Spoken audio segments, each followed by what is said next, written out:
Hello, hi, ನಮಸ್ತೆ. ಆ, ಒಂದು ನಾನು ವಿಡಿಯೋ ಮಾಡಿ ಈ ಹಿಂದೆ ಒಂದು 10 ದಿನ ಆಯಿತು. ಲಾಸ್ಟ್ ವಿಡಿಯೋಲಿ ನಾನು ಹೇಳಿದ್ದೆ ಒಂದು 15 ದಿನದಲ್ಲಿ ನಮ್ಮದು ಸೆಟ್ಟಿಂಗ್ ಕಂಪ್ಲೀಟ್ ಆಗ್ತು ಅಂತೇಳಿ.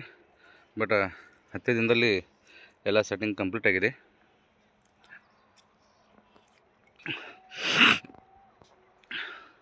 ನೋಡ್ಬೋದು ಇಲ್ಲಿ ಯಾವ ರೀತಿ ಸೆಟ್ಟಿಂಗ್ ಆಗಿದೆ ಅಂತ ಗೊತ್ತಾಗ್ತದೆ.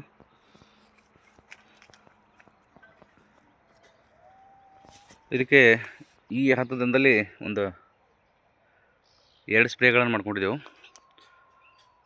ಒಂದು ಕೌಸಾಮ್ಯಾಕ್ಸ್ ಪ್ಲಸ್ ಮೊಯಿಂಟೋ ಓಡಿ ಪ್ಲಸ್ ಟಿಲ್ಟ್ ಒಂದು ಸ್ಪ್ರೇ ಏನು ಮಾಡ್ಕೊಂಡಿದ್ದೆವು. ಕೌಸಾಮ್ಯಾಕ್ಸ್ 2 ml, ಟಿಲ್ಟ್ ಅರ್ಧ ml, ಮೊಯಿಂಟೋ ಓಡಿ 1 ml ಸ್ಪ್ರೇ ಮಾಡ್ಕೊಂಡಿದ್ದೆವು. ಅದಾದ ನಂತರ ಮತ್ತು ನಾವು 52-34 3 ಗ್ರಾಮ್ ಬಲ್ಡ್ ಬಿಲ್ಡರ್, ಬಲ್ಡ್ ಬಿಲ್ಡರ್ ಅಲ್ಲ, nutri build 1.25 ml salicylic acid ಇದೆ. ಅದೇ ರೀತಿ ಅಲ್ಗಾಫರ್ಟ್ 1 ಲೀಟ್ರ್ಗೆ 2 ml, ಅದು ಸಿವಿಡ್ ಇದೆ. ಇವೆರಡು ಸ್ಪ್ರೇಗಳಾಗ್ಯಾವ ಇಲ್ಲಿವರೆಗೂ. ಈ ನಾನು ಲಾಸ್ಟ್ ಟೈಮಲ್ಲಿ ವಿಡಿಯೋ ಮಾಡಿಬಿಟ್ಟ ನಂತರ 10 ದಿನಗಳಲ್ಲಿ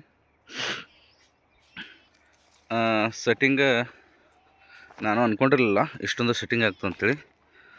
ಪ್ರತಿಯೊಂದು ಗಿಡಕ್ಕೂ 200 ಸೆಟ್ಟಿಂಗ್ ಅದಾವ. 200 ಕಾಯಿ, ಮಿನಿಮಮ್ 200 ಕಾಯಿ ಸೆಟ್ಟಿಂಗ್ ಅದಾವ.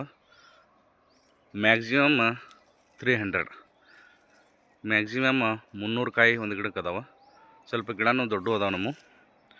ಹೀಗಾಗಿ ನಾನು 100-150 ತನಕ ಸೆಟ್ಟಿಂಗ್ ಆಗ್ಬೋದು ಅಂತ ಅಂದ್ಕೊಂಡಿದ್ದೆ. ಬಟ್ ಮಿನಿಮಮ್ ಸೆಟ್ಟಿಂಗ್ ಒಂದು ಗಿಡಕ್ಕೆ 200 ಕಾಯಿ ಅದಾವೆ, 200 ಕಾಯಿ, ಮ್ಯಾಕ್ಸಿಮಮ್ 300 ಕಾಯಿ ಅದಾವೆ.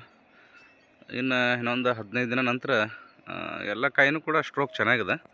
ಯಾವ್ದು ತೆಗಿಬೇಕು ಯಾವ್ದು ಬಿಡಬೇಕು, ಥಿನ್ನಿಂಗ್ ಮಾಡ್ಬೇಕಂತ ಸ್ವಲ್ಪ ಕನ್ಫ್ಯೂಸ್ ಅದ. ಆದರೂ ಇನ್ನೊಂದು 15 ದಿನ ಬಿಟ್ಟು ನೋಡಿ ಕಾಯಿಗಳನ್ನ ಥಿನ್ನಿಂಗ್ ಮಾಡಬೇಕಾಗ್ತದೆ. ನಾವು ಒಂದು ಗಿಡಕ್ಕೆ ಏನಿಲ್ಲಂದರೆ ಒಂದು 150 ಕಾಯಿ, 150 ಕಾಯಿಯನ್ನು ಇಟ್ಕೋಬೇಕಂತ ವಿಚಾರ ಮಾಡಿದೆವು. ತುಂಬ ಲೋಡ್ ಆಗ್ತದೆ, ಕಾಯಿ ಸೈಜ್ ಬರೋದಿಲ್ಲ. ಬಟ್ ನೋಡ್ಬೋದು ಸ್ಟ್ರೋಕ ಯಾವ ರೀತಿ ಅದ. ಪ್ರತಿಯೊಂದು ಕಾಯಿನೂ ಕೂಡ ಚೆನ್ನಾಗಿದೆ, ಯಾವುದೇ ಕಾಯಿ ಸಣ್ಣದದ ಆ ರೀತಿ ಯಾವುದೂ ಇಲ್ಲ. ಎಲ್ಲ ಕಾಯಿ ಕೂಡ ಸ್ಟ್ರೋಕ್ ಚೆನ್ನಾಗಿದೆ. ನೋಡೋಣ ಇನ್ನೊಂದು 15 ದಿನದಲ್ಲಿ ಕಾಯಿಗಳನ್ನು ಯಾವ ರೀತಿ ಡೆವಲಪ್ ಆಗ್ತವೆ. ಅದರಲ್ಲೇ ಚಿಕ್ಕದಾಗಿರೋಂಥ ಕಾಯಿಗಳನ್ನ ಸ್ವಲ್ಪ ಒಂದು 50, 100 ಕಾಯಿಗಳನ್ನು ಏನು ಮಾಡೋದು, ಹರಿಬೇಕಾಗ್ತದೆ. ಇವತ್ತು ಸೆಟ್ಟಿಂಗ್ ಕಂಪ್ಲೀಟ್ ಆಗ್ಯದ. ಇನ್ನೂ ಅಲ್ಲೊಂದಿಲ್ಲೊಂದು ಕೆಲವೊಂದು ಫ್ಲವರ್ ಅದಾವೆ. ನಿನ್ನೆ ನೈಟ್ ಸ್ವಲ್ಪ ಮಳೆ ಆಯಿತು, ಗುಡುಗು ಸಹಿತ ಮಳೆ. ಅದೇ ರೀತಿಯಾಗಿ ಗಾಳಿ ಕೂಡ ತುಂಬ ಜೋರಾಗಿತ್ತು. ಅದ್ರ ಸಲುವಾಗಿ ನಾನು ಇವತ್ತು ಸ್ಪೋರ್ಕಿಲ್ಲನ್ನು ಸ್ಪ್ರೇ ಮಾಡ್ಕೋತೀನಿ.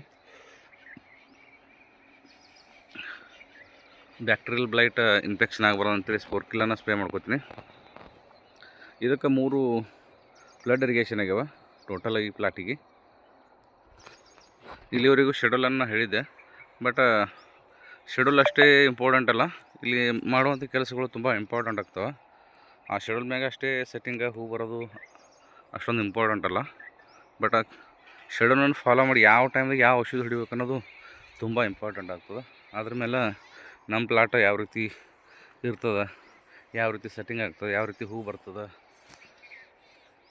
ಅನ್ನೋದು ಡಿಫೆಂಡ್ ಆಗ್ತದೆ. ಈಗ ಕೆಲವೊಂದು ಫಾರ್ಮರ್ಸ್ಗಳಲ್ಲಿ ತುಂಬ ರೀತಿ ಫ್ಲವರ್ಗಳು ಬರ್ತಾಯಿಲ್ಲ, ಅದು ಕೆಲವೊಂದು ಸಮಸ್ಯೆಗಳಿದಾವೆ. ಅದನ್ನು ಯಾವ ರೀತಿ ಸಮಸ್ಯೆಗಳಿದಾವೆ ಅನ್ನೋದು ಈ ಮುಂದಿನ ವಿಡಿಯೋದಲ್ಲಿ ಹೇಳ್ತೀನಿ. ಇವತ್ತಂತರ ನಾವು ತುಂಬ ಖುಷಿಯಾಗಿದ್ದೆವು, ಯಾಕಂದರೆ 200+ ಸೆಟ್ಟಿಂಗ್ ನಮ್ಮ ಗಿಡದಲ್ಲಿ ಕಾಯಿಗಳಿದಾವೆ. ಬಟ್ ಯಾವುದೇ ಕಾಯಿಗಳು ಕೂಡ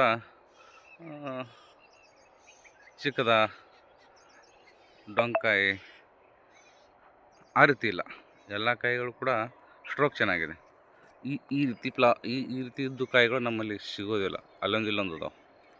ನಮ್ಮದು ಈ ರೀತಿ ಸೆಟ್ಟಿಂಗ್ ಎಲ್ಲ ಈ ರೀತಿ ಕಾಯಿ ಬಂದು ಸೆಟ್ಟಿಂಗ್ ಆಗೋದವ, ಈ ರೀತಿ ಇಲ್ಲ. ಹೀಗಾಗಿ ನೋಡೋಣ, ಇನ್ನೊಂದು 15 ದಿನ ಬಿಟ್ಟು ಇವುಗಳನ್ನ ತಿನ್ನಿ ಮಾಡ್ಕೊಳ್ಳೋಣ.